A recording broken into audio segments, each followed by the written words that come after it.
I adjusted my visitor's badge in the elevator of Anderson Technologies headquarters, feeling like an outsider in the company that should have been partly mine.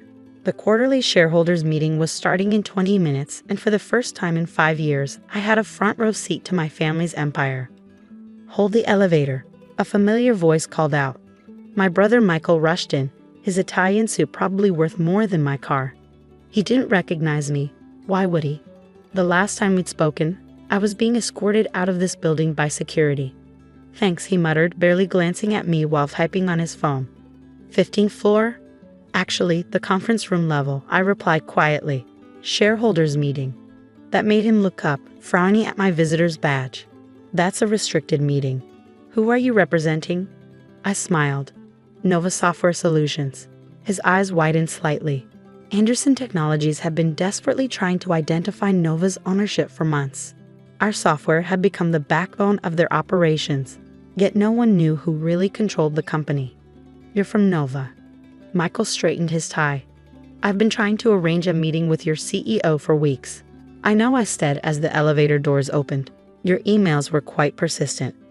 5 years earlier, I sat in my father's office on this very floor, presenting my ideas for modernizing Anderson Technologies' software infrastructure. I had just graduated summa cum laude in computer science from MIT, but that didn't matter to him. "This is a serious company, Eliza," he'd said, barely glancing at my proposal. "We need experienced professionals, not amateur programming experiments." "Dad, our current systems are outdated. If we don't innovate." "Enough." He cut me off. "Michael and David handle the technical direction of this company. They have MBAs, real business experience. You can join the marketing department if you want to work here so badly." My brothers, Michael and David, had smirked from their corner office doorways. Neither of them could write a line of code, but they were Dad's golden boys, groomed to inherit the empire. That night, I started writing the code that would become Nova Software's core product. I worked from my small apartment, living on savings and determination. When the first version was ready, I used a friend's consulting company to pitch it to Anderson Technologies. They never knew that the team of developers they hired was just me, working through sleepless nights to create something revolutionary. Within 6 months, my software was handling their entire operational infrastructure. Through careful shell companies and NDAs, I kept my identity hidden as Nova Software grew. We expanded to other major tech companies, but Anderson Technologies remained our biggest client. Every quarter, they paid millions in licensing fees to use software written by the daughter they'd dismissed. Now, watching Michael check his reflection in the elevator doors, I thought about the thumb drive in my pocket. It contained proof of my ownership of Nova Software, along with some other interesting discoveries I'd made while deeply embedded in Anderson's systems. "The meeting's about to start," Michael announced unnecessarily as we stepped out of the elevator. "Try not to take up too much time with the Nova presentation. We have important matters to discuss." I followed him into the conference room, knowing how little had changed. The same oversized portraits of my father and brothers dominated the walls. The same air of masculine corporate power pervaded everything. My father sat at the head of the table, flanked by Michael and David. They were discussing quarterly projections, completely ignoring the visitor from Nova Software. Other shareholders and board members filed in. I recognized most of them. Old family friends who'd watched me grow up, executives who dismissed me as the Anderson girl who plays with computers. "Let's begin," my father announced once everyone was seated. "First order of business, the proposed acquisition of Nova Software Solutions." That got my attention. I hadn't known they were planning this. "As you know," David stood up, clicking through his presentation, "Nova's software has become essential to our operations. We've made several generous offers to buy the company, but their mysterious CEO refuses to sell." Michael jumped in. "We've arranged a hostile takeover through subsidiary holdings. Once we control Nova, we can integrate their technology fully into Anderson Technologies." I almost laughed. They were trying to steal my company just like they tried to steal my future 5 years ago. "Any questions before we vote?" my father asked. I raised my hand, enjoying how Michael frowned at my interruption. "Yes," David said impatiently. "The representative from Nova has the floor." I stood up slowly, removing my visitor's badge. "Actually, I'm not just a representative. I'm Nova's CEO, founder, and majority shareholder." I paused, savoring the confused looks. But you might remember me better as the amateur programmer you kicked out 5 years ago. The room fell silent as recognition dawned on their faces. My father's coffee cup froze halfway to his mouth. "Eliza?" David whispered. I plugged my thumb drive into the presentation laptop. "Now about that hostile takeover plan. There are some things you really need to know about who's actually controlling what in this room." The screens behind me flickered to life, and I watched my family's empire begin to crumble in real time.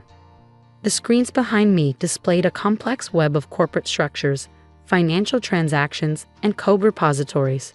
5 years of meticulous documentation laid bare for everyone to see. "Let's start with the basics," I said, clicking to the first slide. "Nova Software doesn't just provide your operational infrastructure. We built the entire foundation your company runs on. Every line of code, every system update, every security patch, all created by the amateur programmer you dismissed." My father found his voice first. "This is impossible. You're bluffing." "Am I?" I pulled up the source code for Anderson's core systems. "See these signature blocks? This coding style? I learned it at MIT. The same skills you said weren't professional enough for Anderson Technologies are now worth $300 million in annual licensing fees." Michael stood up, his face red. "Security. Get her out of here." "They won't come," I said calmly. "The security system is run by Nova Software, just like your email servers, your financial systems, and your network infrastructure. Would you like to see what happens when I revoke your access?" I typed a quick command. Every screen in the room went dark except the main presentation display. 3 minutes, I announced. That's how long it would take me to shut down every Anderson Technology system worldwide. Your empire would grind to a halt because the amateur you excluded actually controls everything. David lunged for his phone. "I'm calling the police." "Go ahead," I shrugged. "I have contracts, licenses, and documentation proving Nova's legal ownership of all this technology. But more importantly," I clicked to the next slide, "I have proof of some interesting financial decisions you've been making with company funds." The board members leaned forward, their eyes widening at the transactions displayed on screen. "Embezzlement," I continued. "Tax evasion.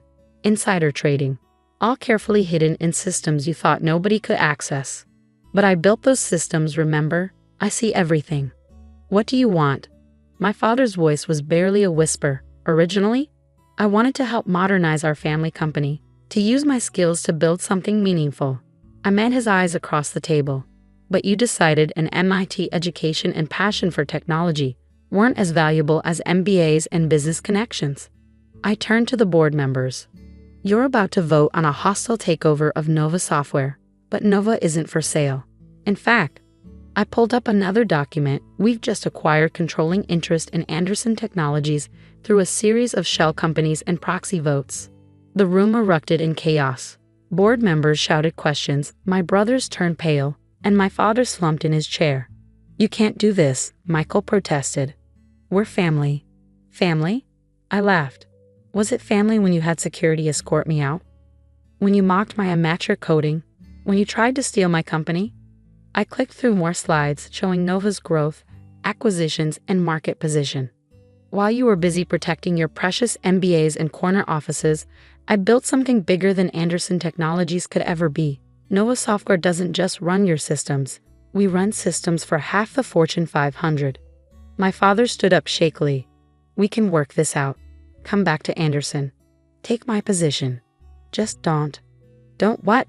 "Reveal that your sons have been embezzling millions, that your company runs entirely on technology you rejected, that you're now working for the daughter you excluded."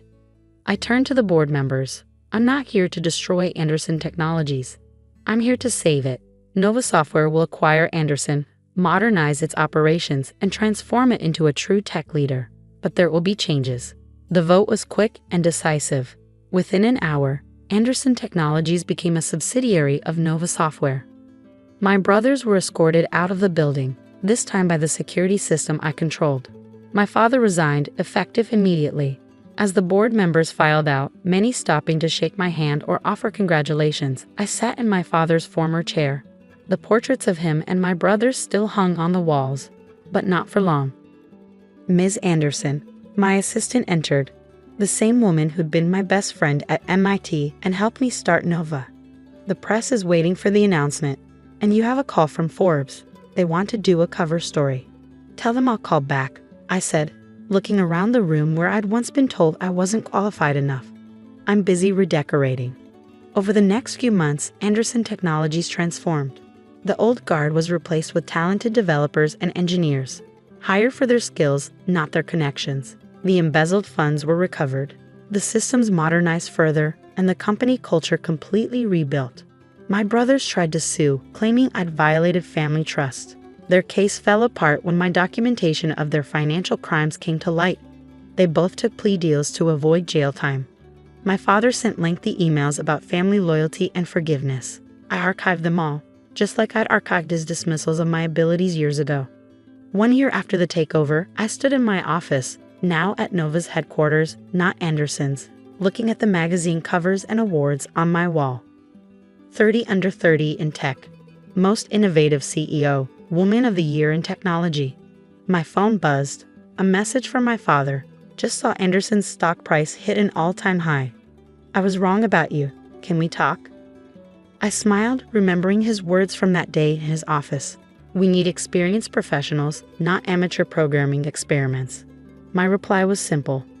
Sorry, I'm too busy running my amateur programming experiment. But feel free to buy some Nova stock if you can afford it. Sometimes the best revenge isn't taking over a family empire.